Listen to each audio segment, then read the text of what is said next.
francophonie, c'est comme une grande famille d'hommes, de femmes qui ont une langue en commun, le français. Et cette langue-là, pour certains, elle est leur langue maternelle, pour d'autres, elle est une langue à côté d'autres langues, comme dans mon pays, il y a beaucoup de langues et le français est la langue qui est arrivée de la France avec l'histoire, la colonisation, et qui est une langue à côté de toutes nos langues. Mais pour moi personnellement, le français est la langue dans laquelle j'écris, le français est la langue dans laquelle je lis, le français c'est un peu comme ma boussole dans le monde. Quelle a été ma motivation? Ma motivation, c'était d'exprimer ce que je porte en moi, ce que je n'arrivais pas à dire oralement. J'ai voulu l'écrire et à un moment, je me suis, disons, senti devenir écrivain, c'est-à-dire quelqu'un qui exprimera beaucoup plus de choses en écrivant qu'en parlant. Même si de plus en plus je dis des choses, donc je parle grâce aux conférences que je fais, je dis l'essentiel de moi et de la condition humaine à travers ce que j'écris. Au début, c'est ce que je voulais faire. Maintenant, je crois que c'est ce que je ferai et c'est ce que je fais tous les jours. Oui, c'est la toute première fois que je viens dans le pays et dans la ville. Le sentiment que j'ai pour le salon, c'est vrai, c'est la première fois que je viens à ce salon. Quand je suis arrivé, ce qui m'a frappé avant d'arriver au salon de la francophonie, c'est de me dire, en fait, les livres qui étaient exposés, je n'arrivais pas à lire les titres puisque je ne sais pas lire le grec.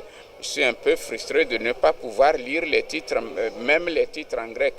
Et quand je suis arrivé au pavillon de la francophonie, oui, là, en voyant les titres en français que je peux lire, j'ai eu l'impression, je suis arrivé chez moi.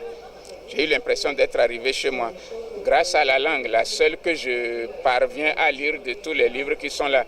Donc, c'est un salon que je ne connaissais pas, mais dès la première fois, je me suis senti un peu à l'aise. Je me suis senti comme si j'étais toujours venu ici, comme si j'avais toujours participé à ce salon-là.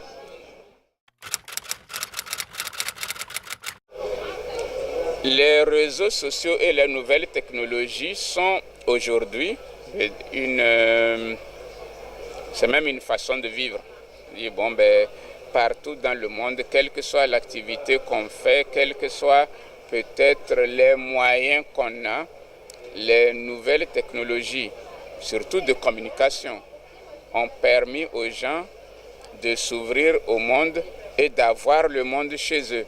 Même dans mon village, les personnes qui ne savent pas écrire, qui ne savent pas lire, ont eu le monde ouvert à eux parce qu'ils peuvent écouter, voir des vidéos, regarder des images. Les nouvelles technologies ont contribué à ce que j'appelle l'uniformisation quand même du monde.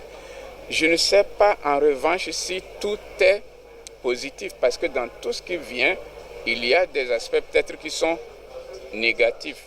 Mais est-ce que le négatif l'emporte sur le positif? Je pense quand même que les nouvelles technologies ont fait du bien à l'humanité. Il faut peut-être que derrière, nous fassions attention à ce qu'elle comporte comme danger. Mais tout ce qui arrive de nouveau a sa part de danger. Donc les nouvelles technologies, il faudrait que nous fassions attention. Voilà. Oui, j'ai deux nouveaux livres qui sont déjà prêts, qui vont sortir, un l'année prochaine et l'autre en 2020 quand j'aurai 60 ans.